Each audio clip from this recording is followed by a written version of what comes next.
last time, Alison O'Leary took us along for the ride. 25-foot sailboat Esmeralda was a fast-paced adventure from Providence, Rhode Island to Bar Harbor, Maine, informed of history of harbors and lighthouses and stories both humorous and thrilling. Now we're in a new season, with leaves gently falling and an opportunity to see the world through a different perspective. We'll embark on an adventure that encourages us to slow down. Sponsored by the Friends of the Library, welcome to this evening's program, Inns and Adventures in New England, presented by local author Alison O'Leary. Alison is a journalist and outdoors woman. She worked for newspapers from Austin, Texas to Reno, Nevada, as well as Bath, Maine, and as a Boston Globe West correspondent. She was a magazine editor and publicist for other authors and has won awards for writing and editing over the years, most notably for her history and travel writing. Based on her book of the same name, Inns and Adventures in New England, Alison opens our eyes to a variety of adventurous weekend trips in New Hampshire, Vermont, and the Berkshires, with doses of humor, history, and peeks inside historic inns. And we will learn about and love New England even more. Alison's enthusiasm for all kinds of adventures, whether hiking New England's highest mountains, tearing down mountain bike trails, sailing a brisk wind, or meandering along country roads past winding rivers and picturesque white churches, is contagious and inspiring. Perfect for all you armchair adventurers in the audience tonight. Please join me in warmly welcoming Alison O'Leary. Thank you very much. Very nice to be back in Weston again, especially in the fall, to talk to folks about opportunities to travel in New England and to see beautiful sights and to enjoy a little bit of history. So this program, based on the book Inns and Adventures, includes hikes, also biking, kayaking, tidbits of history, including local lore and milestones, hospitality, peeks inside country inns, little stores, and other local information. And I always add a fourth H, which is humor. You've got to have a sense of humor when you travel, whether you're just going across town or all the way up into the North Woods. If you don't have a sense of humor, you're going to be very ill-equipped when something goes wrong, because invariably you will have bad weather that was unexpected. You will, run into some sort of traffic jam, or things just won't go as planned. And if you can't roll with it and move on and find the adventure in that as well, then it's just not going to be that much fun. So in the introduction, you heard that I was a journalist for the Boston Globe and a magazine editor. Well, I was laid off several years ago, and that's how I ended up here. So there was an adventure in that as well. I was laid off during the big recession, and for the first time I had a break. It was an opportunity to, oh my goodness, spend time as I might enjoy it, chasing down trails in the woods and learning how to fish for trout. And I started to keep a blog because, writing is my nature. So I started to keep this blog about places that I went and my little adventures, trying to climb some mountains. And then I met this guy who had actually published many shipwreck at sea books, but his roots were in outdoors writing. He wrote a book about floating down the Connecticut River from the source to the sea. And so when we got together and traveled a little bit, one time he asked me to grab his map book and tell him if the next turn was coming up soon. So I opened up the map book and I looked at it and I said, what have you done to these maps? Every page was covered with scrawl. And it was, here's a place to park, climb over the guardrail and go down to the river here. There's great swimming over here. You catch fish up here. And I thought, wow, I don't think this is legal. I mean, writing on a map is sort of like tearing the tag off of a mattress. You could go to jail for that. But then I thought again and I said, maybe if things don't work out with him, I could at least hold on to the maps because they seem to be very valuable, full of lots of inside info.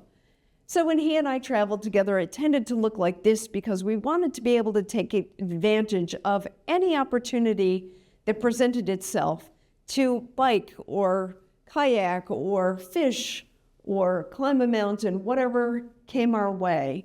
And cars tended to give us a wide berth on the highway when the vehicle looked like this because I think they were afraid something was going to come flying off and harm them.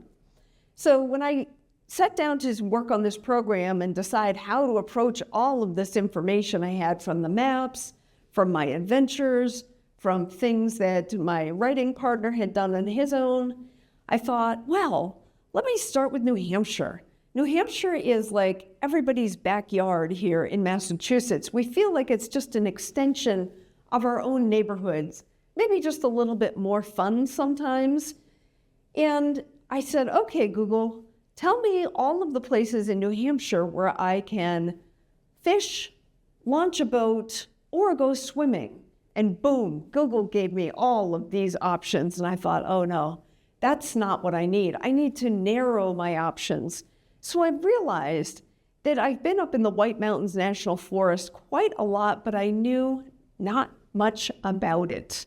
So I did a little research and discovered that it was created by an act of Congress just after 1911 because there was a senator from New Hampshire named Weeks, and he recognized that the environment, the habitat in New Hampshire was being destroyed by logging and industry, that these industries were up there just stripping all the natural resources out of New Hampshire, and he saw a different future for the state. So he got an act passed by Congress that would create the White Mountains National Forest in 1911, and it allowed the government to pay $13 an acre for land up there in the mountains. And over time, they were able to amass over 770,000 acres to create the White Mountains National Forest that we know now. Some of the acreage was owned by a family that you've probably heard of, the Vanderbilts. They had some 10,000 acres. And we don't know if they were paid the full $13 an acre for it or if they gave the government a discount.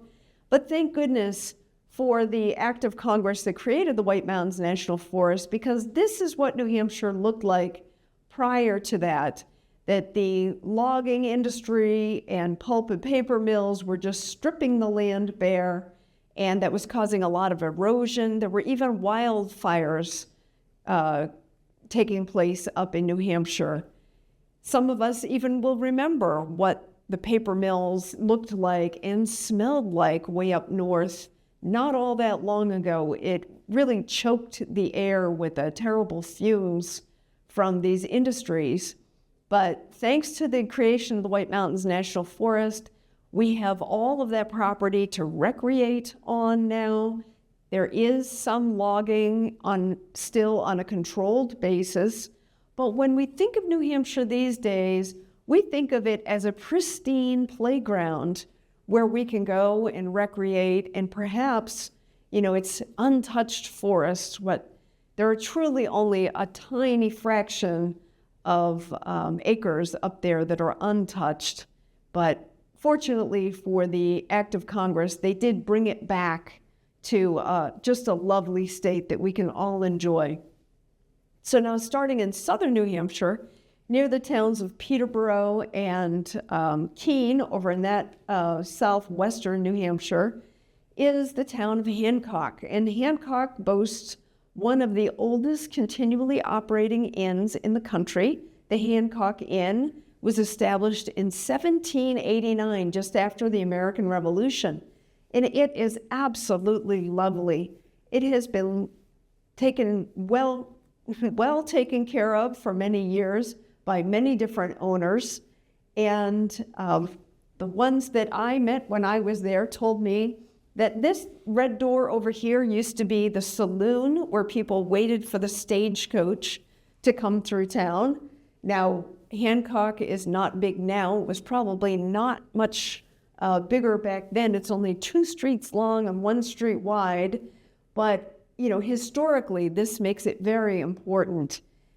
The inn is absolutely beautiful. Each room is uniquely decorated. It's nothing like a Red Roof Inn or one of those places where you go and it's just cookie cutter room after room, all alike. These rooms are all individually decorated, so you get different furniture in each one. And the beautiful murals that you see on the walls date back to 1835. A few owners ago, they were doing some renovation and they started to peel off old wallpaper, layers and layers of it. They found these beautiful murals underneath. Someone did some research and discovered that in 1835, 2 itinerant painters were traveling through the countryside. Their names were Moses Eaton and Rufus Porter. And they painted the interior of the inn like this, each room individually for a little bit of money and room and board, and left behind this beautiful legacy that was restored and is just lovely to look at. Of course, every stick of furniture in the inn probably has its own story, but we were headed out for an adventure, so we couldn't hang around too long. We were headed to Mount Monadnock, which is a very popular mountain to climb for people from the Boston area as well as from New Hampshire.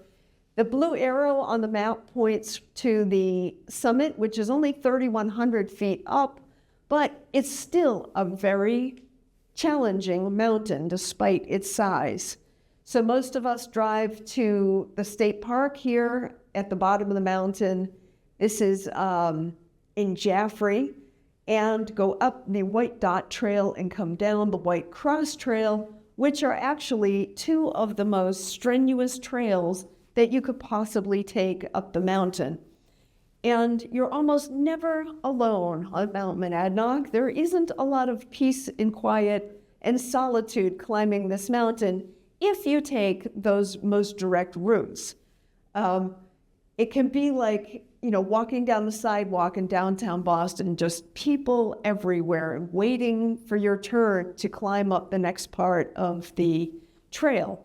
I often recommend, going back to the first map, going out to Gilson Pond, which is another state park entrance that you can access the mountain by. It's a little bit longer. This is called, is it the Gilson Pond Trail? But it comes all the way across this way. It's much less steep, and the times that I've done it, it's much less crowded. So it's definitely worth trying, especially if you want to enjoy your time in the woods. The summit is, you know, there's only one summit, so there's 2 routes or many routes to the summit, but it is definitely crowded on a nice day up there. You'll want to bring your windbreaker for putting on when you get up there, because the breeze just chills you instantly. Grab a snack, see what you can see from the top, and enjoy your hike back down. You may see some mountain ash on the way down. This is in bloom this time of year. The beautiful berries providing great contrast against the leaves. And in time, you'll have time to move on for another adventure in central New Hampshire.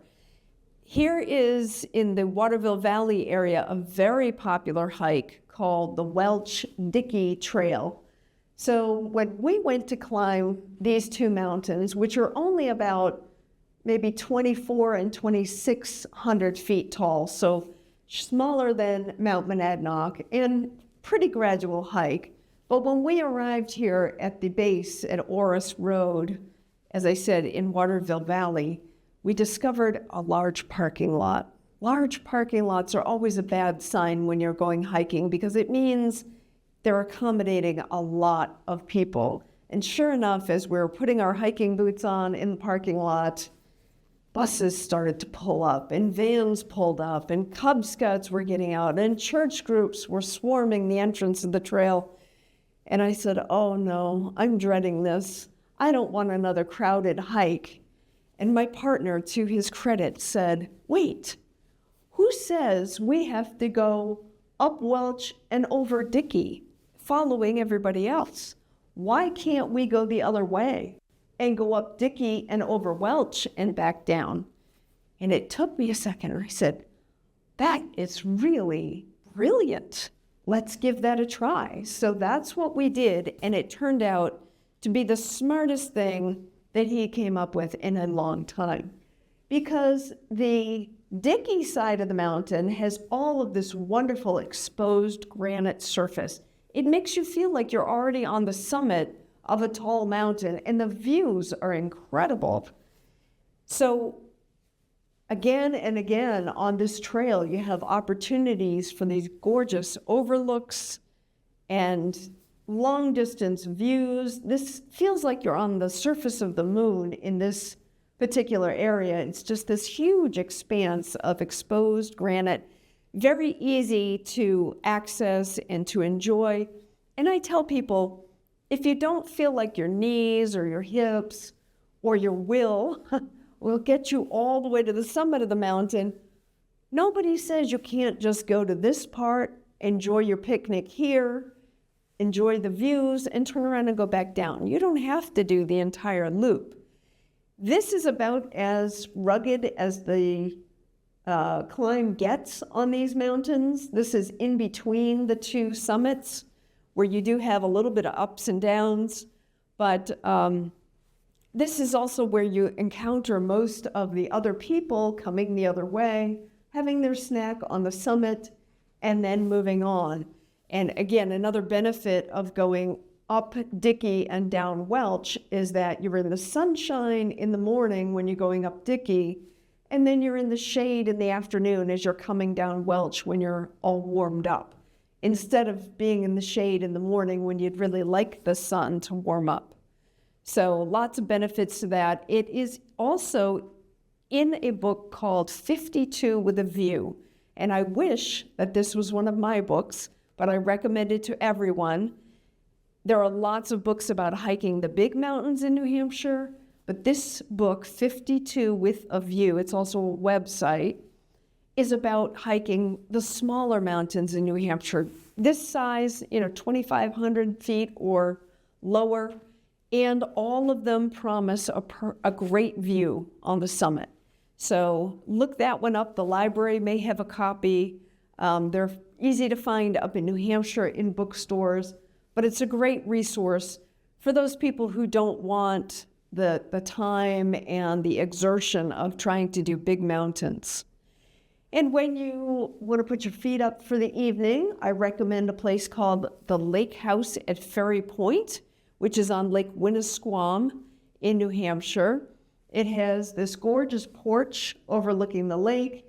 If you go down off the porch, they have kayaks and canoes you can use in the lake. Very traditional New England inn.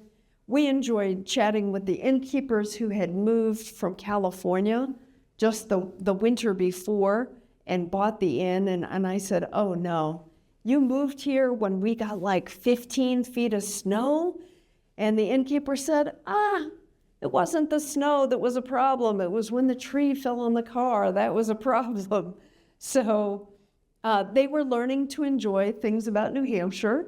And I hope that they have time to sit on that beautiful front porch and watch and listen to the loons out in the lake.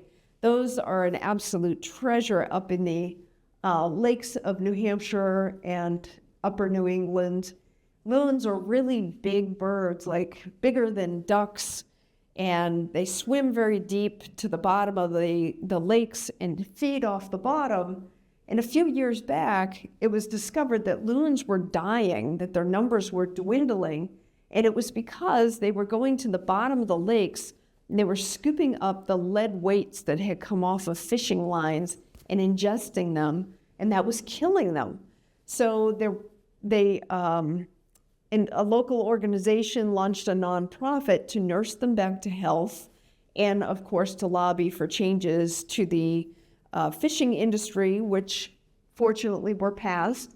And so now near Lake Winnisquam, not far from the lake house at Ferry Point, is a loon hatchery where they take care of sick loons and they take care of baby loons that are abandoned or orphaned and bring them back to health. It's a place that anyone can visit and find out more about those beautiful birds. When we were at the inn, I looked at this fireplace in the living room and I thought, boy, that's really unusual.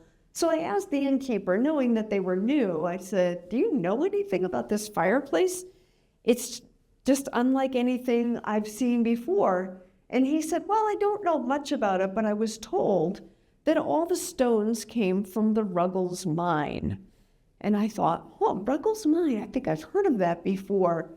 And sure enough, it was a place in central New Hampshire, Grafton, New Hampshire, where back in colonial days, a farmer was tilling the soil to plant a crop and discovered gold flecks in the dirt. And he started to sift out the gold. It was mica, which at the time had industrial uses. So he was sifting out these little flecks of stone, and he would put it aside in buckets and then take it into town and sell it. And over time, it became harder and harder to disguise the growing hole in the earth that he was creating by digging up this mica. And it eventually became this, the largest open pit mine in New Hampshire. You can see the people in this picture are so tiny. It's really a giant, giant hole in the earth. And for many years, it was a tourist attraction. As I said, it's in Grafton, New Hampshire. One family ran it for several decades as a tourist attraction.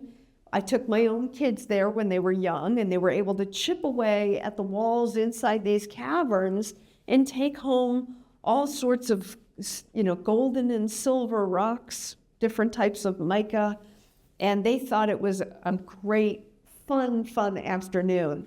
Now, it did close, I think, back in 2016, and just recently reopened, and it may even have a camping component to it now. So you can go, enjoy the mine, check it out, and stay overnight in central New Hampshire as well. So very worth looking into. Now, this is a picture from the Pemigewasset River, which runs almost the length of the state, right alongside Route 93.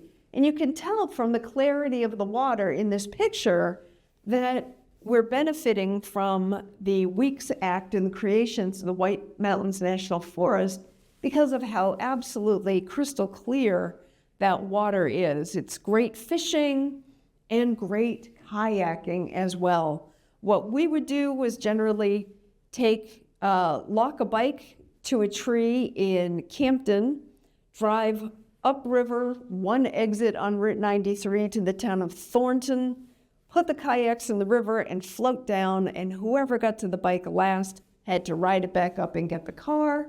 You have to watch when you go kayaking in New Hampshire, watch what the weather forecast has been, go take a peek at the river before you commit yourself to it, because if you get a lot of rain, even way up north, that doesn't affect central New Hampshire, you could end up with very high-flowing rivers that are difficult to navigate if you're not an experienced kayaker, or if you have a dry spell, you can end up walking your kayak a lot more than you expect to, which isn't always a lot of fun. But I enjoyed this portion of the river because it had a little bit of everything. There was enough depth to go swimming. There were some great picnic spots. And even though we were very close to Route 93, we felt like we're in another world, especially when I came around one bend and saw this family jumping off a railroad bridge. Good old-fashioned fun up there in New Hampshire. And wherever we went on the banks of the river in July, we found tons of blueberries. Now, blueberries are synonymous with Maine, not so much New Hampshire, but boy, they grow everywhere, and they're free to pick if you're there at the right time. I just try to say, whistle when you're picking blueberries so the bears know where you are, and hopefully they'll choose other bushes to pick from. Now, in this part of New Hampshire, we're a little further north. This is Route 93 heading up through Franconia Notch. And this bright blue line here with the yellow triangles is a very, very popular hiking trail. On this side, this would be east of Route 93 as you're going north, is a wall of mountains. They're all over 4,000 feet, and they're part of what forms Franconia Notch. You've got Mount Flume, Mount Liberty, Little Haystack, Lafayette, and Lincoln, and if you go even further north, oh my goodness, Garfield. And on this side are the Kinsman Mountains and then Cannon Mountain, and where the Old Man in the Mountain used to be was up there by Cannon. So this hiking trail is super, super popular. Not easy, not for everyone, but it is absolutely spectacular. When you get up to the elevation of the trail and start working your way over the tops of these mountains, the views are just unmatched anywhere. You can see this hiker here in black. She's on the trail that comes this way and will go right over the top of that mountain. I think that would be Lincoln, which is actually 5,000 feet, and just keep going north. Even if you do a portion of it, if you feel up to it, Falling Waters Trail here to Little Haystack, go up 2 mountains to Lafayette and back down. It's a good, 6 to 8 miles and can take as many as 8 hours to do, thanks to the ascent, the ruggedness of the trails. But fortunately, when you look across eastward, the Pemigewasset Wilderness, part of the White Mountains National Forest, I like to think of Senator Weeks and his ability to see into the future and to realize that people would enjoy New Hampshire much more as a wilderness than as a, dining room table. And you don't have to look at rooftops or people's swimming pools or SUVs on roads down there. It is just 35 miles of beautiful green trees and trails. And once you get over Mount Lafayette, you could stop at the Greenleaf Hut, which is one of the Appalachian Mountain Club's many huts up in the mountains. Some are seasonal, some are year-round. It's a place where you can stop and have a cookie and a hot drink, use a bathroom. This is where I take my ibuprofen for the rest of the hike, anticipating what my legs are going to feel like. But you can also stay overnight by reserving in advance online. It's up to about $140 per night for an individual. That includes dinner and breakfast and great camaraderie with hikers from all over the world who come to these mountains to enjoy them. But if that's not your style, there goes that microphone. How's this one? Okay, so if an AMC hut is not your style, you may want to go up the road to the Franconia Inn in the town of Franconia.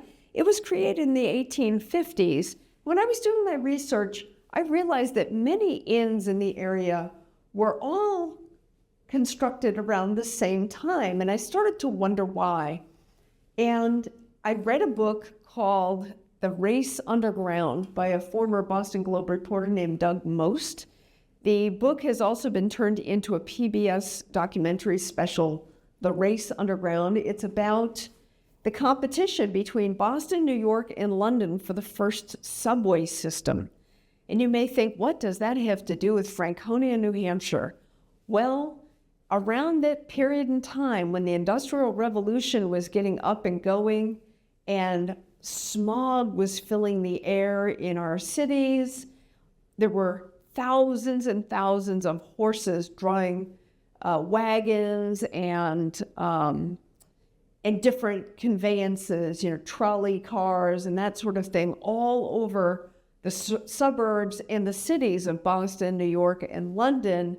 And the cities were awful, filthy, smelly places. So people wanted to get away to the mountains to breathe the fresh mountain air and to feel healthy again. And that's when many of the inns up here were created. So the Franconia Inn is very traditionally New England, straight back chairs and sort of that chintzy material that you see at your grandmother's house. But, grandma might not have had a beautiful pool, which this screen porch overlooks. There's also a wonderful pub in the basement and a great breakfast room for your next adventure, fortify you for your next adventure. So when we were in the area, we drove through downtown Franconia and past this strange looking structure on the bank of the Gale River. And I said, oh, stop the car. I am a journalist. That gives me permission to be nosy. I am professionally nosy. I need to find out what this is. I had never seen one before. So I got out of the car and saw some historical plaques facing the river that tell about this iron furnace that has been there since 1804. From 1804 to 1864, this iron furnace glowed red hot day and night, that entire 6 decades, to smelt down pig iron that is naturally occurring in the soil of New England.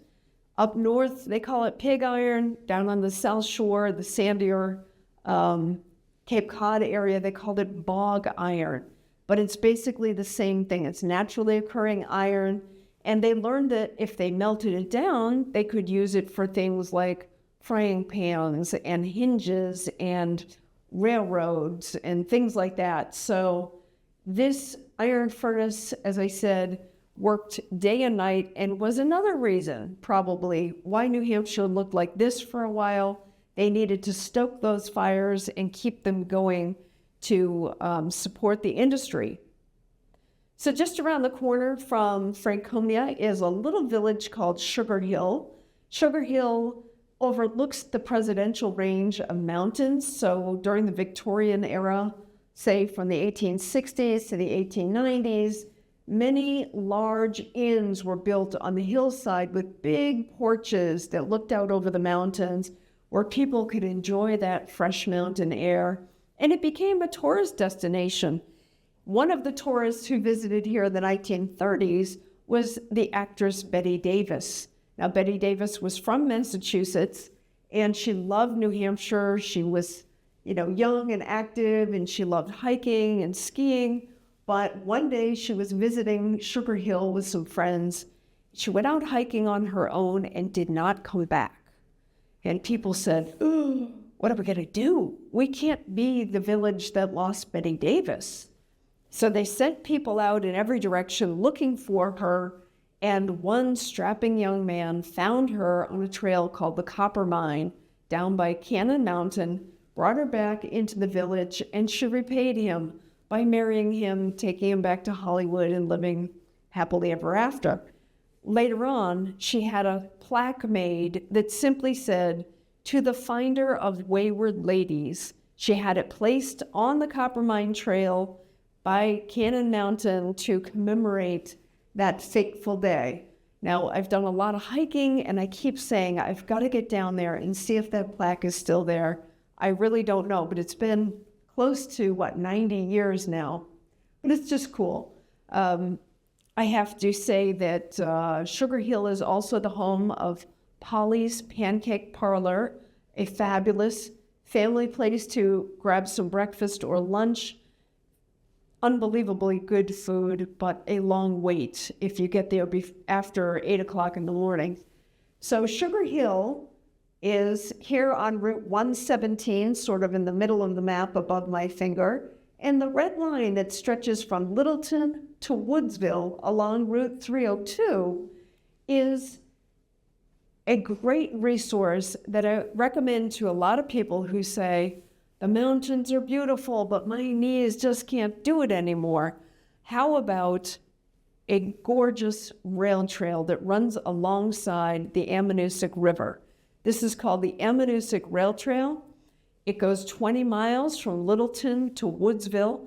I personally recommend the lower half from where Route 117 comes in down towards Woodsville. I just think it's prettier than the northern part that goes up to Littleton.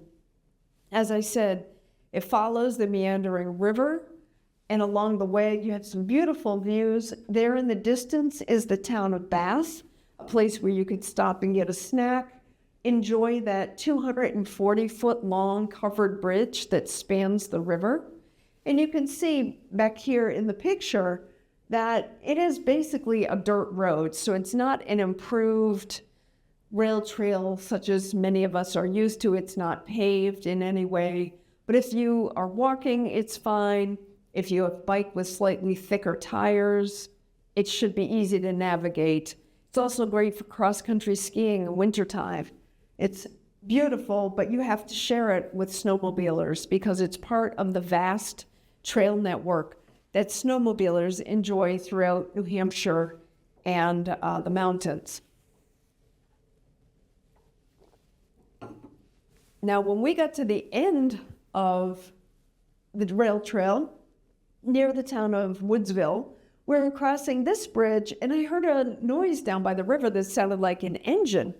And I said, the water isn't deep enough for a motorboat. I wonder what's going on. So being professionally nosy, I went down the trail to the river and visited with the people who were down there running a little generator. I said, what on earth are you doing? And they said, we are panning for gold. So yes, indeed, some rivers in New Hampshire do contain trace amounts of gold. And for a small fee, you can go to town hall and get a gold panning permit and enjoy yourself panning for gold in the rivers there in New Hampshire. And that is the Ammonoosuc River. When you're in the water, you can see the gold in the dirt on the bottom. So now if you have visitors from out of town who want to see moose, the place to go is the far northern reaches of New Hampshire, the town of Pittsburgh, where these three bodies of water are the headwaters of the Connecticut River. These are called the Connecticut Lakes. And the black line, the squiggly line that runs up over there, is the border with Canada. So you're way, way up north. It is a beautiful area, rather remote, and great for fishing, for ATVs. They're everywhere up there, even on the roads. Hiking, and running your homemade steamboat, perhaps. This boat, my partner saw it in the distance, and he came up behind the guy and he said, hey, is the name of your boat the I Did It? He was reading the stern there, and the man turned around and said, yes, not to be confused with idiot. So that's how long the winters are up there. People are building steamboats to keep busy. As I said, you may see moose. One time I was on one of the Connecticut lakes in a kayak, looking everywhere for moose. I paddled for hours all around the edges hoping to find a moose. But of course, it wasn't until I got out of the kayak and back in the car that the moose was standing on the side of the road. That's where, in my experience, you're most likely to run into one. On this day, my partner saw a moose from his canoe when he was paddling down the river, and he got closer and closer, imagining spectacular photographs of the animal in its natural environment. And he got closer, and he got about this close, and then the moose said, that's close enough, and he charged the canoe. So best to beware around large wild animals. Way up there in the town of Pittsburgh on Back Lake is a wonderful little inn called Tall Timbers. They cater to the fishermen and the hunters, but I understand they also do quite a business in destination weddings. Can't get more remote.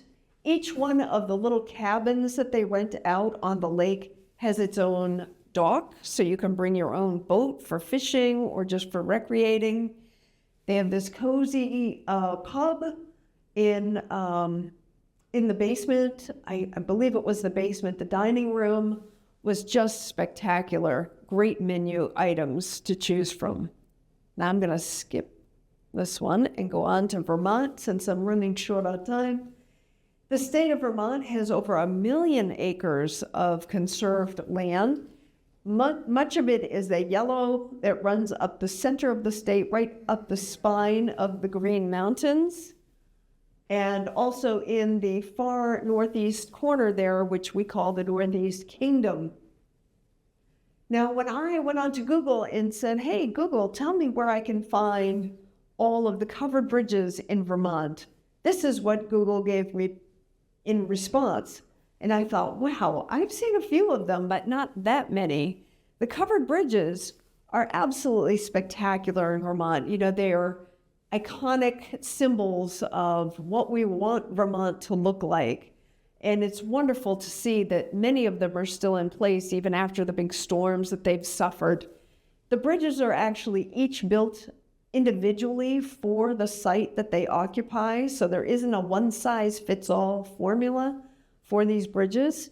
And I thought for a while that the state of Vermont Department of Transportation must have a heck of a job maintaining all of these bridges, but it turns out that they're maintained by an organization called the Society for the Preservation of Covered Bridges.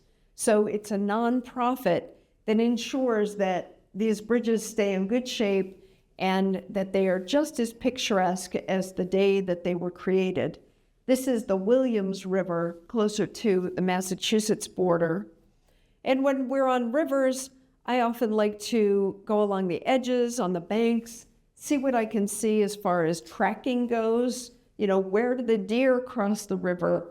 Where are the turtles in this river? But when I saw this footprint that looked a little menacing with some claws sticking into the sand there, I thought, you know, maybe I don't want to know what made this track, and maybe I should get out of here before I bump into them.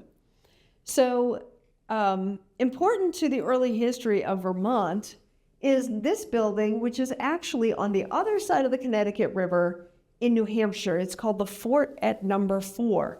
The fort at Number 4 was one of several protective forts that were built throughout New England prior to the American Revolution, when the Native Americans and the French were raiding villages, trying to drive people back to the coast, basically, to keep the British settlers from venturing further into what the Native Americans and the French believed were their territories, into northern New Hampshire and Vermont and New York State.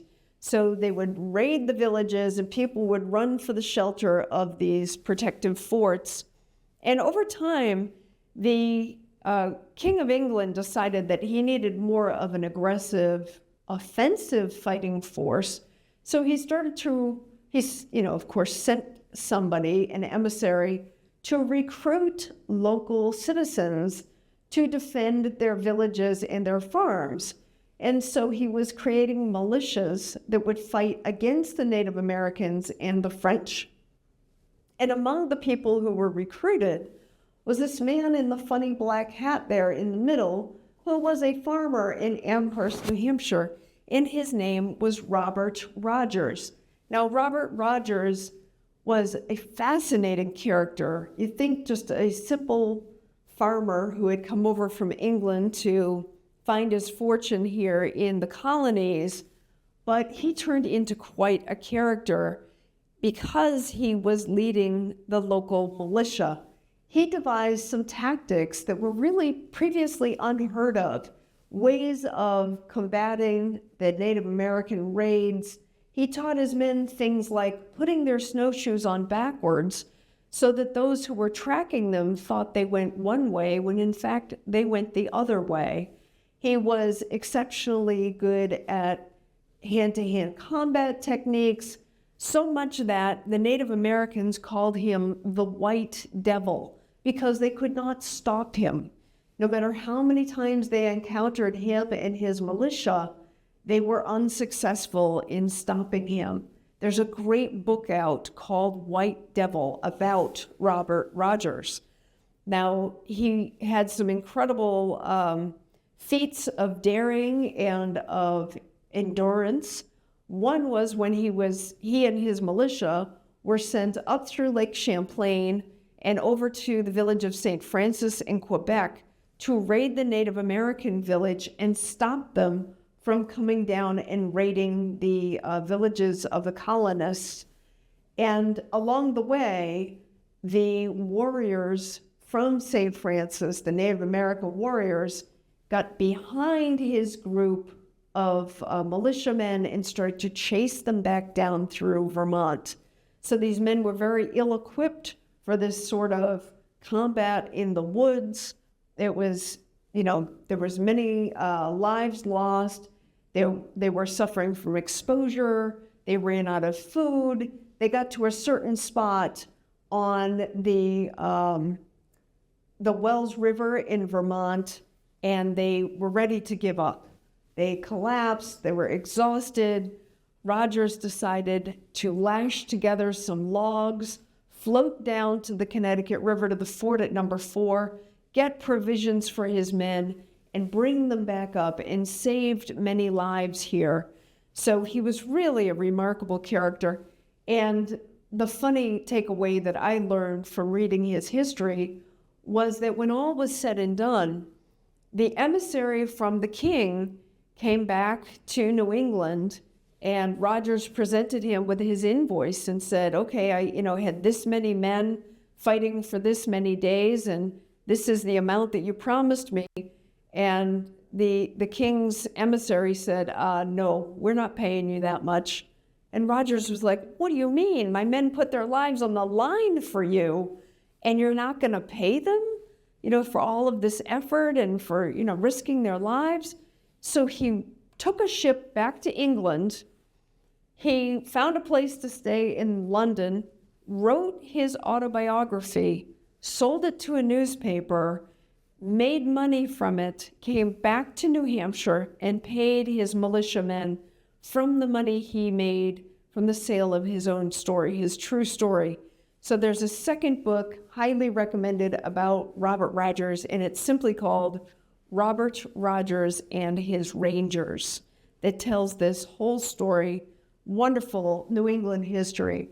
So now moving up into the Northeast Kingdom, into the towns of Burke and Lyndonville, we'll see the Bailey-Hazen Military Road, which again was a result of wanting to stop the raids coming down from Quebec by building a road through the dense forest so that Washington's army could drag their cannons up into Quebec and put an end to these raids forever.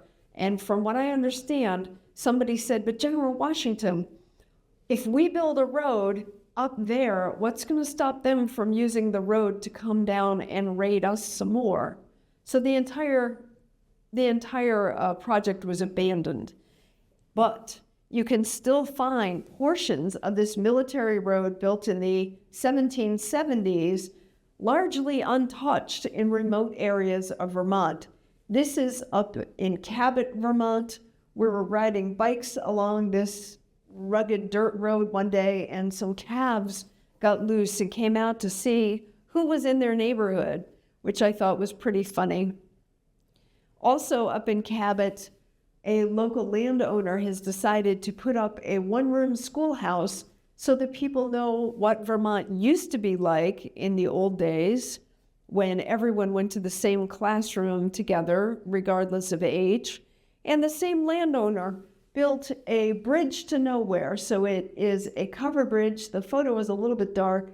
It's a covered bridge that crosses a little pond for no good reason other than to stand as an example of Vermont's quintessential covered bridges, which this person believed would no longer exist because the state would not, continue to maintain them in their beautiful, normal state.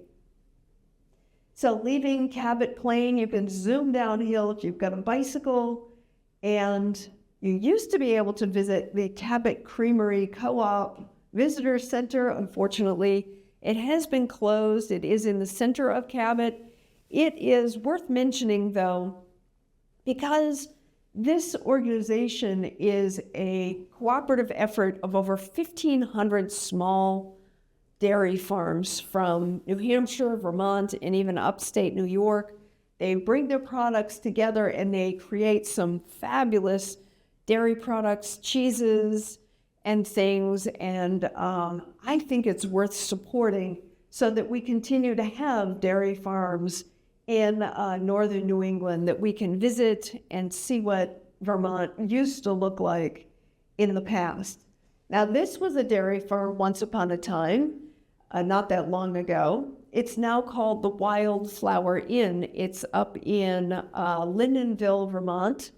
And when I spoke to the innkeeper, his name was Mr. O'Reilly, he told me a funny story about becoming an innkeeper. He said that years before, he and his wife were scheduled to leave the country for a job opportunity. And his in-laws said, I don't think you should go and take our only grandchild outside of the country. And Mr. O'Reilly said, but hey, that's where the jobs are. I've got to go. And they said, no, in fact, we've got a job for you. We just bought you this farm and you're going to turn it into an inn. Mr. O'Reilly was like scratching his head, but I'm an engineer. I'm not an innkeeper. And they said, you'll figure it out. So he took this farm and he started to renovate the bedrooms in the upstairs of the house into rooms that they could let for visitors. And over time, it became quite a beautiful inn. And it's much more expansive than what was visible in that picture. There are many more buildings now.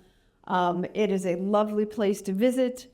And, 30 years later, many of the O'Reillys' 8 children worked at the inn while we were there and were waiting on customers with, that pride of ownership. They have also joined a network of people in the area who created trails crisscrossing the properties. There were over 100 landowners nearby who decided that they needed some organization, something to do with all of the beautiful land in the area to enhance tourism, because it's a green economy pretty much, and stores were closing and people were moving away because there were no jobs in the area. So they created over 100 miles of mountain biking trails, and it's called Kingdom Trails. They crisscross all sorts of private property in the area. You can see in this picture a father and son going over a long wooden bridge in a wet area.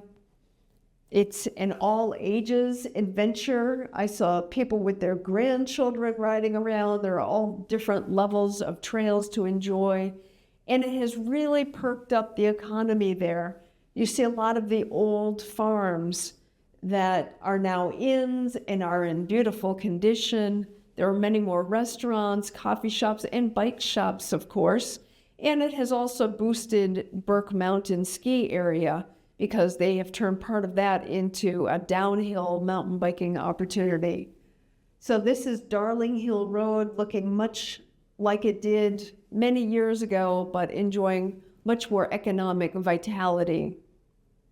Also in the area is Lake Willoughby, which is a very deep lake. I understand it can be up to 300 feet deep in some places. And on either side, it's bounded by mountains, Mount Pisgah and Mount Hoare. And together, the depth of the lake and the mountains on either side sort of create its own weather system. So it stays colder, and it's kind of spooky, like a Scottish loch of some sort. So there is a legend attached to to Lake Willoughby, that at some point in the past, somebody pulled a 20-foot-long serpent out of the water. And I thought, wow, that would be a good way to keep the kids from swimming too deep when you want them to stay close to shore, is tell them about that serpent. And they'll be sure to stay close to home. But when we were visiting, my girlfriend and I were riding bikes up here, and we stopped to take a dip on a hot summer day at Lake Willoughby. And we stopped right next to the road on the beach, and we sort of looked at each other and said, oh, why are we the only ones on the beach? But there are people way, way over there. What's wrong with this beach? Is it the quality of the sand? Is there seaweed in the water? We couldn't quite figure it out. So we said, let's check out, let's find out why everybody is swimming over there. So we hiked across the beach. It was a decent distance.